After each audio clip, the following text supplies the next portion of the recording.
CBS Radio Mystery Theater presents...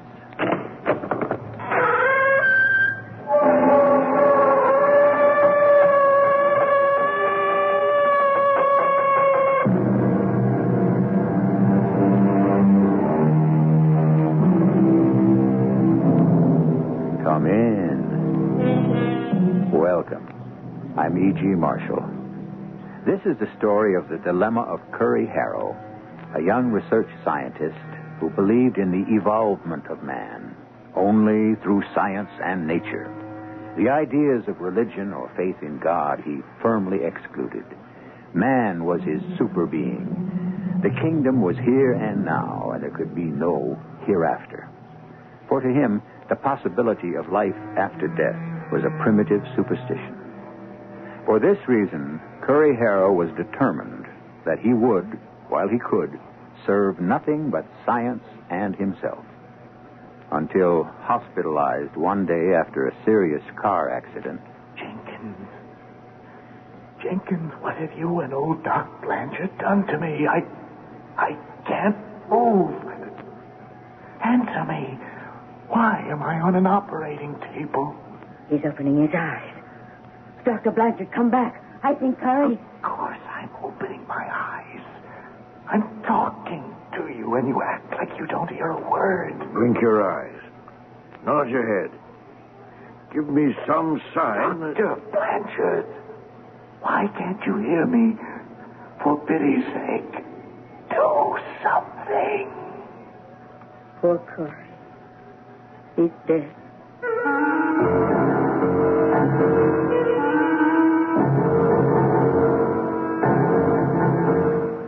Our mystery drama, Beyond the Barrier, was especially written for the Mystery Theater by Stella Moss. It stars Russell Horton. It is sponsored in part by General Electric Citizen Band Radios and Buick Motor Division. I'll be back shortly with Act One.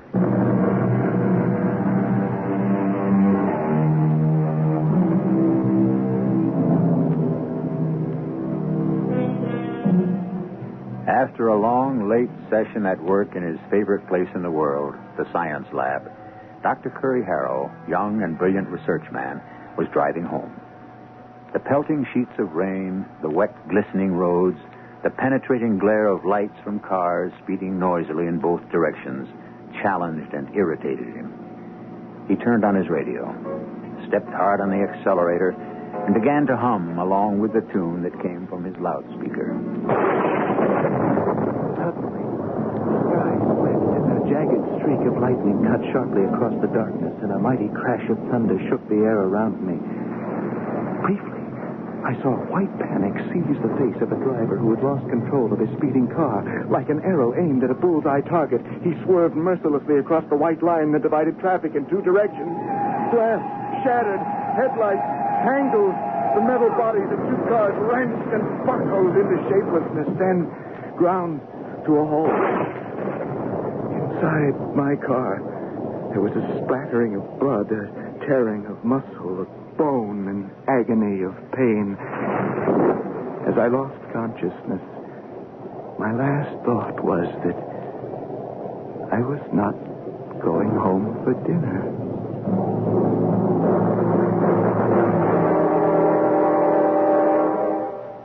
I know it looks next to impossible, Dr. Blanchard. But we mustn't give up on Curry. Well, do you think I enjoy collecting corpses, Jenkins? Death is my least favorite part of being a doctor. Here, hand me that sterile bandage, please. Oh, yes, here you are. I know Curry's value in the research lab as well as you. Respect for his seniors, no, but brilliant, yes. Tops of the new scientific crop. That bloody, mutilated young body. That promising young brain. It doesn't make sense. Yes, well, get to the end of the line, my dear. All the nurses, regardless of age, are in love with Curry Harrow. Really, Dr. Blanchard? Well, that's that. We've stitched up his flesh where necessary, supported the bone breakage the best we know how. Now, if we knew as much about miracles as we do about medicine, perhaps we could get him to open his eyes and recognize us. Thank heavens he's still breathing. Oh, what a head-on collision that must have been. Still not much of a pulse. Or blood pressure. And we better not set our hearts on this one. Sometimes even the best doctors and nurses are only human. Oh, well, I know. I have another patient next door. I won't be long, Jenkins. I'll wait till you get back, Doctor. I won't stir from his bedside. Hey, Jenkins, what is all this? What have you and old Doc Blanchard been doing to me? Why can't I move? What am I doing on an operating table? Stop tucking me in like a baby. Answer me, Jenkins. Curry, you're opening your eyes. Dr. Blanchard, come back quick. Of course I'm opening my eyes. Why shouldn't I? But why can't I move my arms, my legs? Don't stare like that, Curry. Please try to give some indication that you recognize me. Don't speak if you can't. Just blink your eyes. Or maybe you could nod your head a little. You're out of your mind. Here I am talking to you, and you act like you don't hear a word I'm saying. Cut it out, Jenkins. We're not playing games. Try, Curry. If you hear me at all, give me some sign. Okay. If that's what you want, I'll blink my eyes. I can't. My lids are like stone. I can't move them. Try to understand me, Curry. Try. You've been in a terrible car accident.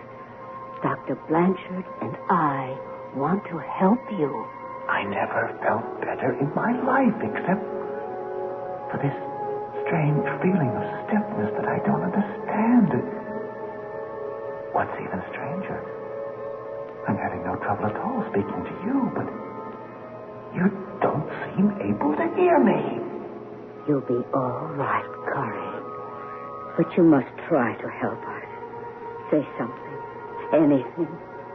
Just do something. Oh, for Pete's sake, Jenkins, shut up. All right, so I can't blink my eyes. That doesn't mean I can't nod my head. I just need to... Your fingers, maybe. It doesn't have to be your eyes or your head. I can't do it. Not only my eyes, my whole head. I can't nod. My head can't move. And my toes. And fingers. My legs. My arms. All of me. Jenkins, what have you and Dr. Blanchard done? No heartbeat. No pulse. Curry. Curry. Dr. Blanchard was right. We can't perform miracles. Shut up, Jenkins. Do you hear? No. No, you don't. You don't. Strange. That sound. It's not like any sound I know. It's inside me, as well as all around me. I'm being wrapped in it like in a soft cocoon, and this curious pressure against my inner body, as if something imprisoned there is trying to get out. What is it? You're crying, Jenkins. Why? It's something wonderful. I don't understand it, but look up, Jenkins. Look. Look, I'm not all cold and stiff anymore. I've got 2 cells. The one you're crying over down there, and the thing that was inside me and broke through. Look up here, Jenkins. I'm actually floating in mid-air. Any new developments with Curry, Jenkins? I'm doing fine, Dr. Blanchard. It's all over. It is not all over. You don't know what you're talking about. Oh, I'm sorry. We did the best we know how. Look up here, Dr. Blanchard. This way.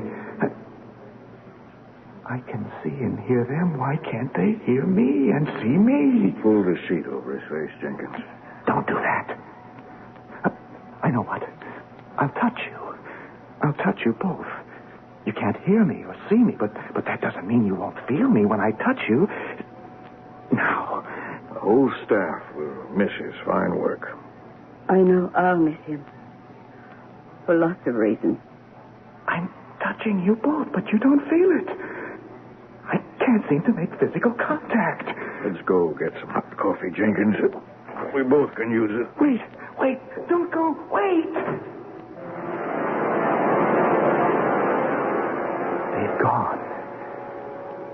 Why is it I'm not terrified? I know what. I'll touch my own hands and face. Maybe that will explain something. I can't make contact with myself either. What's happening? Why do I feel so formless, weightless, like a floating cloud? Dr. Blanchard, Jenkins, you can't just leave me here like this. I might be suspended in midair, unseen and unheard, forever. Don't be frightened, Curry. Who are you? Where are you hiding? I'm not hiding. I'm quite close to you. Your voice sounds familiar, but I can't quite place it. You will. In time. I was able to see Jenkins and Dr. Blanchard when I heard their voices. Why can't I see you? I'm on the other side of the door. I'll open it. The door is locked. Locked doors are no problem, Curry. Can I ask you a question? Of course. Only I can't promise to answer. I hear your voice, but not as I heard Jenkins and Dr. Blanchard, not as we understand what hearing a person's voice might mean ordinarily. Yes? It's as if I were picking up your thoughts in sound patterns before you actually speak the words. Don't you want to come through the door? Through the locked door? It's no problem. Just come through as if it weren't there. But that's not possible. Try it and see. Why are you hesitating? There's nothing to be afraid of. I've never been afraid of anything in all my life. That's the way I remember it, Curry. Just take a deep breath and come through. Float right through the locked door as if it weren't there. I'm moving toward it. It's almost as if I were flying. I'd feel better if I could understand it, if there were some kind of reasonable explanation. Through, Curry. Come through. A solid door, and I'm passing right through as if it wasn't there. Didn't you know you could trust me? Well, then where are you? You said you were on the other side of the door. I was. Then show yourself. Show yourself. What do you think I came through for? What's that? Where's that strange sound coming from? What's sweeping me through time and space, spinning me round and round like an overwound top? Does no one hear me? What's happening to me? I hear you, Harry Harrow. I'm a research scientist. I pride myself on understanding time, space, motion. But what's happening to me now defies description or understanding. Have patience, Curry. My mind is clearer, my senses keener, my memory more vivid than I'd ever known them to be, yet no matter how I try, I understand nothing. Do you hear me? I must know what's happening to me. You have only to look closely. All your life is passing before you. What? Everything you ever did or said, every person you've ever known. All my life? That's why all these people, all these places... Over there. There's my younger brother, Jim. He was killed in the war. He was my mother's favorite. Was he? Jim? Wait a minute. It's Curry. He's disappeared. Oh, but there in his place, just the way I remember him, there's Jim's dog, Bruce. A car ran him down while I was away at school. Jim loved that dog more than he did me. Did he? And over there's Aunt Janie and Uncle Bob. They went down together in a plane crash. I can't grasp any of this. Where does it come from? Time is a matter of choice here, Curry. Well, can't someone stop this spinning? I've got to think things through, talk things over. That's up to you, Curry. Just as you wish. Cora, wait. It's Corey. I want to talk to you. It stopped. The whirling and spinning has stopped. That's what you wanted, or wasn't it? I think so. I'll be back after you've rested a while. But, Cora, where is she? Right here beside you, Curry. Right here. Beside you.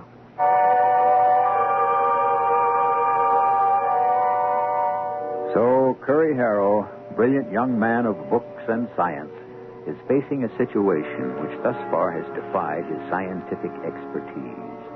How long will it be till he can uncover an explanation, or even a theory, that will throw some satisfying light on the bewildering circumstances that surround him?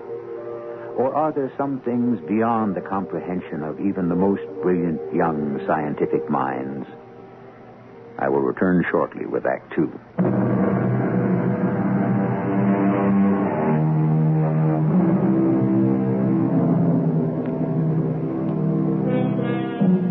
Dr. Curry Harrow, a young man who under ordinary circumstances was proud and secure in his own self-sufficiency, now finds himself shaken by doubt and confusion. He is seized by a deep and intense feeling of loneliness as he moves through a realm of existence whose patterns of time, space, and motion are completely devoid of any comforting elements of familiarity. Cora has appeared beside him. Cora, you don't look the way I expected you to. None of us do. I'm happy to see you. It's been 10 years. 10 years. I don't measure time anymore. Your voice is the same. Soft, gentle, and low. An excellent thing in woman. Why did you call out to me, Curry? I don't really know. Oh? Everything stopped short, and I guess I just stopped with it. I see. I want very much to touch you, Cora. If I could, I think I might understand better some of the things that are happening to me. You can try, Curry. I'll come nearer. I'm going to hold you close only for a second or two. I don't mind. Well?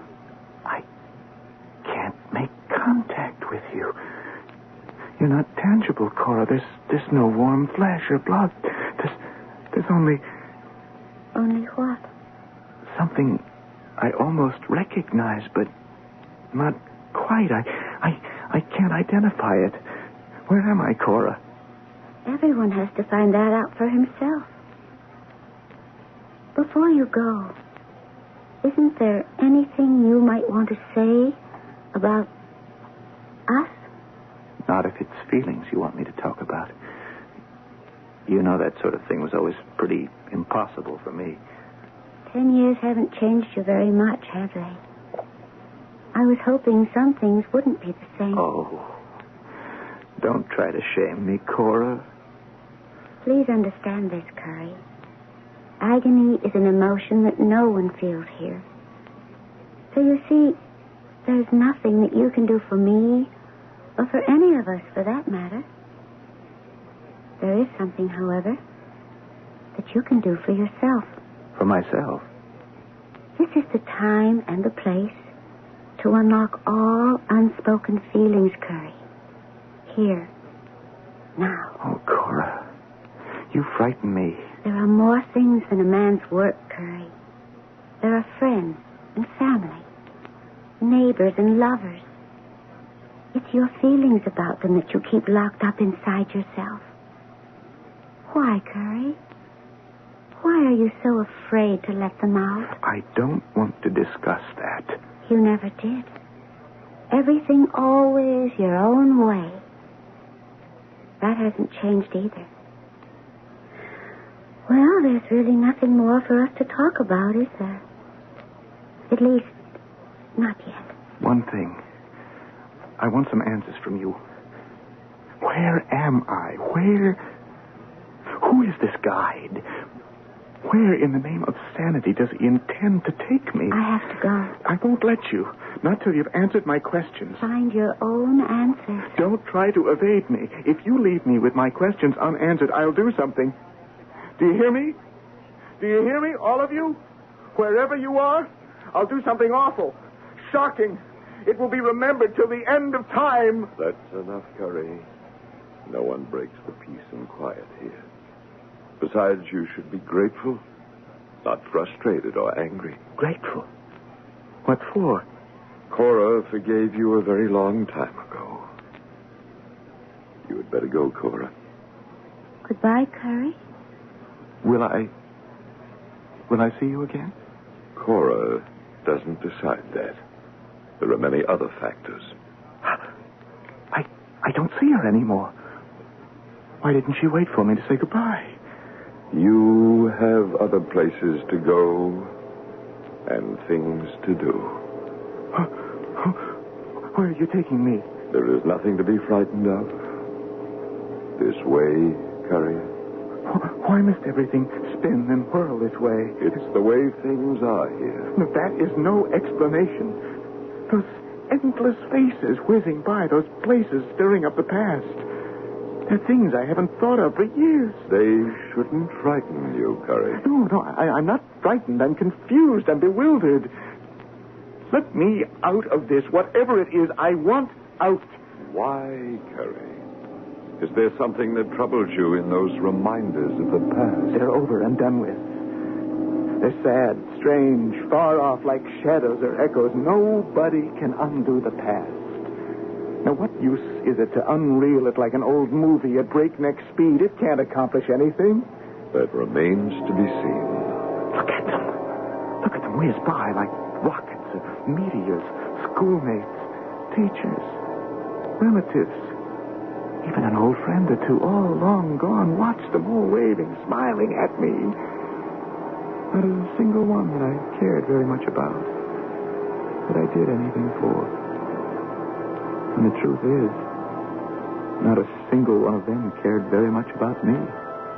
Is that what you really think? Oh, make them go away. I've had all of it I can bear. It's phony. If any of them meant the least little bit of it, they'd do something to get me out of this. You never asked them. Oh, no. Not that.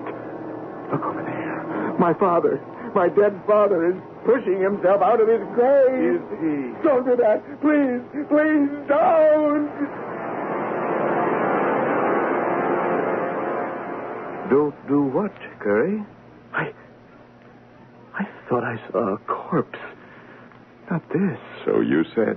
But my father is formless, weightless, floating like Cora. Not a corpse. I was hoping you'd come, Curry. I'll be back whenever you're ready. I'm going to leave you two alone together. You don't seem very happy to see me, Curry. Well, perhaps you're not picking up my thoughts. It takes a while to learn to hear things the way we do. Oh, I'm picking up your thoughts, all right. I learned all about that from Cora. Nice girl, Cora. I'd have welcomed her into the family. That was between her and me. I'm pleased to see you, son. I'm pleased you wanted to stop by and see me. Just so we understand each other. It happened. Just happened. I had nothing whatever to do with it. Nobody asked me, and I didn't tell them. You had no desire to see me? Are you sure? Why should I? There was never very much between us. In fact, I wondered sometimes how you and I could be father and son. I'm proud of the fine work you've been doing. You've become an important man in your field. Yes, and no thanks to you. If you'd had your way, there'd have been one more banker in the family. Where were you when I really needed you? Doing everything you could to stand in my way. I said I was sorry. A father only wants to see his son grow and prosper. I thought... You thought banking was the top of the ladder. Because that's how you made it. Big wig Father Harrow. His way was the only good way, the only right way. Well, I'm glad of the chance to tell you there was a better way for me. Today, the top of the ladder is science, and I thrive on it. I not only love it, I'm one of the best. That's good, son. What's better is that I made it without you. On my own. So save your praise for someone else. I don't need it, and I don't want it. I can understand the way you feel, son. But must you open old wounds? I'm pleased you did the thing you wanted to, but... Please, don't preach. The self-righteous father. It was one of the things about you I hated most. I'm sorry for that, too. You don't know what sorry means. When you died, I was relieved. It made my whole life possible. I can't tell you how happy I was never to have to see you again. If that's so, Curry, then why, over and over again, do you have the same recurring dream? Why do you keep dreaming that I'm trying to push myself out of my grave? You know about that? I have no need to leave my grave, son. I'm content with things as they are. You have outstayed your welcome, Curry. Goodbye, son. Well, Curry, aren't you going to say goodbye? I've said it all. Death was too good for my father. I have no regrets.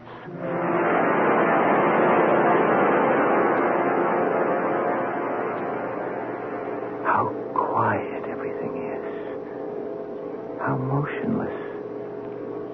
As if every door and window everywhere in the world was tightly closed. No time in this place. No days. No months. No years. There is nothing. No one. Only Curry Harrow. Alone. And his thoughts, Curry. His thoughts. Alone. That worn-out word. Why does it stir a meaning that it never had before? We enter the world alone, and we leave it alone. There's something more. Yes, Curry. A human being never feels more alone than when he faces his innermost feelings. No. No, you can't make me do that. I think you want to. Stop standing in your own way. My father. Where is he? You passed him by. The irresistible force and the immovable object. Curry Harrow and his father. It was always that way. Provocation after provocation. Don't give an inch. Perhaps you can guess why. Oh, I know what you're thinking, but I won't accept it. Never. Why not? Because it's not true. I am not like my father was. Not in the slightest. Maybe you just won't face up to it. That's not an easy situation for father and son. It's impossible. We could never get through to each other. You should have told him that, Curry. He wanted very much to hear it. I couldn't. I tried time and time again, but I couldn't. What's wrong with me? You're not quite ready, I guess.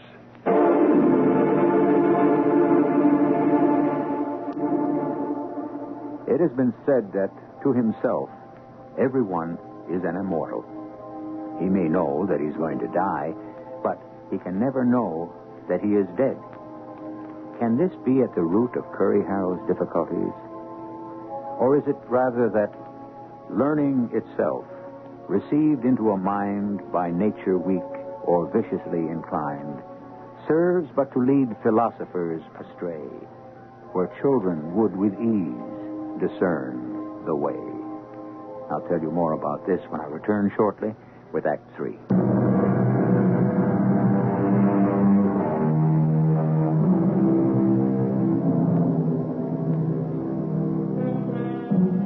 How true is it that fear of danger is 10,000 times more terrifying than danger itself? Confused and apprehensive, Curry Harrow moves closer to his guide, as if seeking protection from what lies ahead in these areas of the unknown.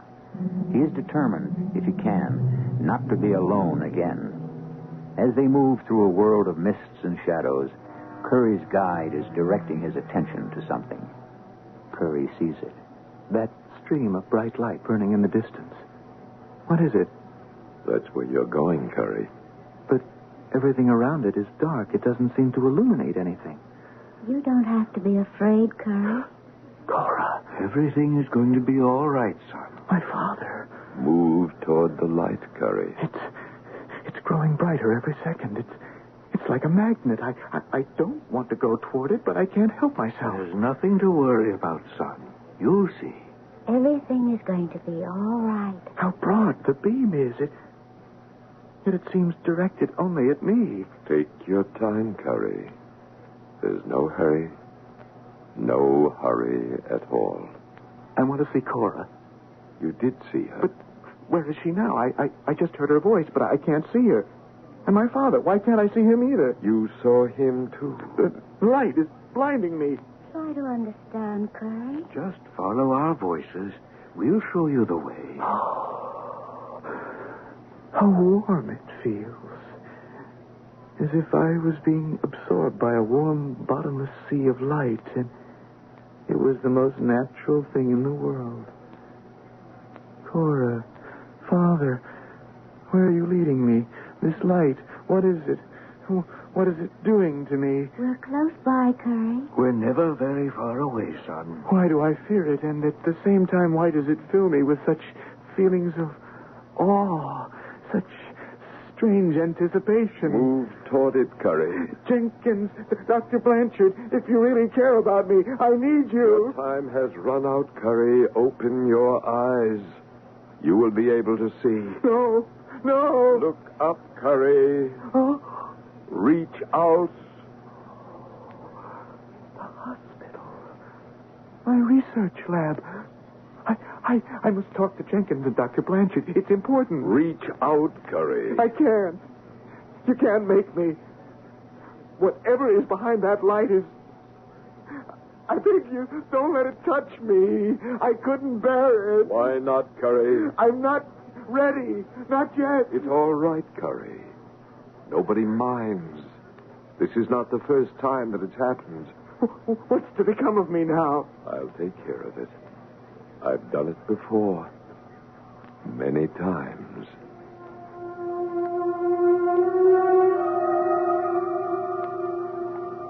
How did we get into this narrow black passageway? It twists and turns like some crazy kind of corkscrew. I can hardly push through. Just let it happen, Curry. Every move is a struggle, as if I was fighting for something. Yet my sense seems numb. There's almost no air in here. There's enough. Just breathe deeply. All these sharp-edged corners, we keep twisting and turning past. The darkness gets more like pitch all the time. I don't see how anyone could find his way out of here. Is that it? Is there no way out? One man does not have to understand everything, Curry. Some things don't need to be understood. They just are what they are. I want an answer. Is there no way out of here? Is that what this is? Do I twist and turn past promising corners that lead nowhere, struggling through this darkness until the end of time? In perpetual motion through infinite space? Time, space, motion. Aren't there any other things that matter to you? Yes. It's one more thing that I don't understand, but in the midst of all these extraordinary experiences, I have a most unusual yearning, one that I've never had before. I'd love to see something really familiar. The passageway is growing wider. You should move more easily now. Yes, and the darkness. What's happening to all that thick blackness? I've been fighting my way through.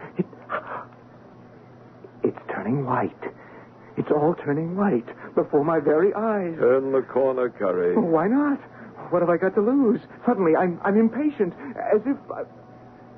What is it, Curry? Why are you staring like that? I have no idea how we got here, but I do know where we are. That desk over there. You recognize Oh, it. do I? That's the desk where they check their patients' charts. That's the closet where they keep some of the bandages and pills. And over there, look, it's the operating room. And here is the lab. You and I have been floating through the doors and walls and ceilings of the most important building I know. These white corridors are as familiar to me as my own name. Hold still a minute, Curry. Well, what are you pointing at? Down there. That table covered with a sheet. Well, the one that Jenkins and Dr. Blanchard are standing next to? Oh, someone didn't pull through, I guess. I wonder who it is. Lift the sheet. Ah, that's odd. It's me under that sheet. Cold. Dead. And I'm floating in the air with you at the same time.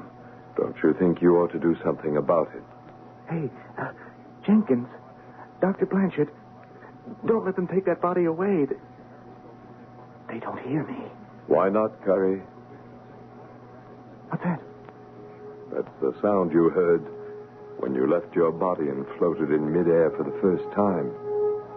Don't you remember? Oh, of course. After Dr. Blanchard and Jenkins pronounced me dead in the hospital. Strange, I should have forgotten that sound. I remember how Jenkins cried as I heard it. She's crying now. You know what you have to do. I'm not quite sure. Do it, Curry, while you're still formless and weightless. Help me. No one can help you. I wish Jenkins wouldn't cry like that. Get back into your body, Curry. There's no more time to waste. I'll try. I'll try. Gently does it. You're going back into your body exactly the way you came out. It's working. It's actually working. I don't even have to try. I'm being drawn back inside bit by bit. No pain, no pressure. I'm actually going back into my body as if... I'll be leaving you with Jenkins and Dr. Blanchard. You'll be in good hands. Remember me to Cora and to my father. I'll miss them. I'll tell them that. This is it, Curry.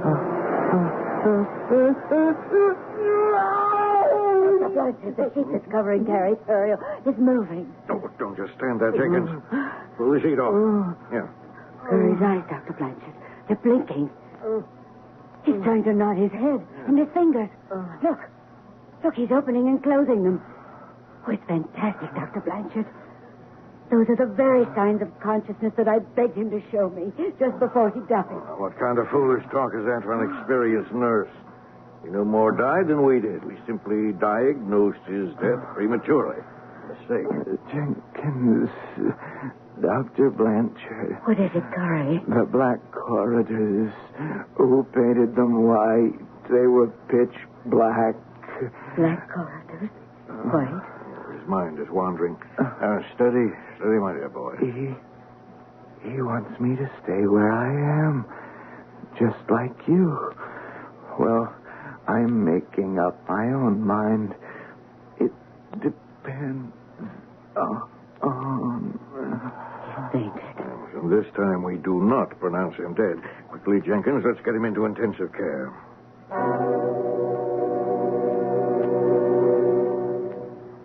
Well, Jenkins, how does it go?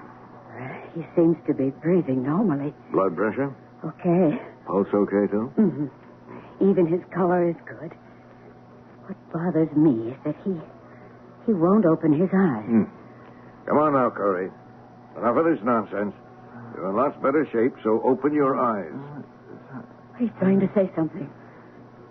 Time, space, motion. Whatever that means. I'm going to slap him a couple of times. No response. Still the closed eyes. It all went so fast. He's opening his eyes. the devil is he seeing near the ceiling? He stares up there as if hypnotized. That sound again. I'm going to follow it. Just the way I did before. What sound? What on earth is he talking about? I don't hear a thing. Stay where you are, Curry. You're going to do all right. There is no doubt. You're going to do all right. Oh, Dr. Blanchard. Jenkins. I'm going to be all right. Of course you are. Here, let me fix your pillow. You've given us quite a time, Curry. That car accident you were in, a beauty. Funny, after the first few minutes, I didn't feel a thing. I seem to have lost track of time. How many weeks is it since the accident? How many weeks? I have the strangest feeling that I've been away somewhere, that I've been gone a long time. My dear boy, if you call being unconscious being away somewhere, and if you call 15 minutes a long time, then... 15 minutes? That doesn't seem possible. Yeah. Pour him some water, Jenkins. I want him to have these 2 pills. What he needs is sleep. Lots of it.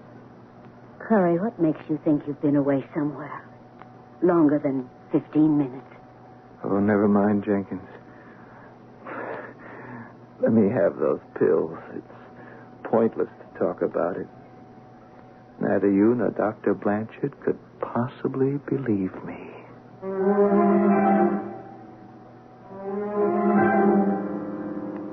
Curry Harrow recovered with astonishing speed from his car accident. Bones knit into place, muscles and tendons mended so quickly and thoroughly that the hospital staff has never stopped talking about it. Credit, of course, is given to Dr. Blanchard. But is that where all the credit is due? I will return shortly.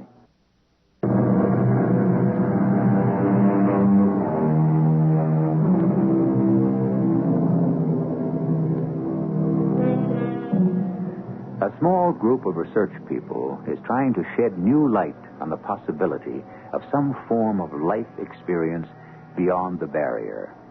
Their study is based on the testimony of several hundred subjects who were revived after being pronounced medically dead. All who were interviewed agree that a part of them continued to exist after the medical pronouncement and up to their resuscitation. Though not identical, their perceptions were much like Dr. Curry Harrow's. He, by the way, is lending his own talents to this fascinating research project. Our cast included Russell Horton, Arnold Moss, William Griffin, and E.V. Juster. The entire production was under the direction of Himan Brown. And now, a preview of our next tale. The room had been fitted up as a chemical laboratory with glass stoppered bottles, Bunsen burners, and other scientific paraphernalia. Bartholomew Sholto sat in a wooden chair by a large table in the center of the room. One glance showed that he was dead, with a ghastly, inscrutable smile on his face. Look here, Watson. What do you make of this? Well, appears to be a thorn stuck in the skin just above the ear. Precisely. You may pluck it out, but be careful, for it's poisoned. Oh, dear. And read what's scrawled upon that torn sheet of paper. The sign of the four. In heaven's name, what does it mean, Holmes? Murder, Watson. Murder, vengeance. I have but to supply only 2 more links to have an entirely connected case. Radio Mystery Theater was sponsored in part by Contact, the 12-hour cold capsule. This is E.G. Marshall inviting you to return to our Mystery Theater for another adventure in the macabre. Until next time, pleasant dreams.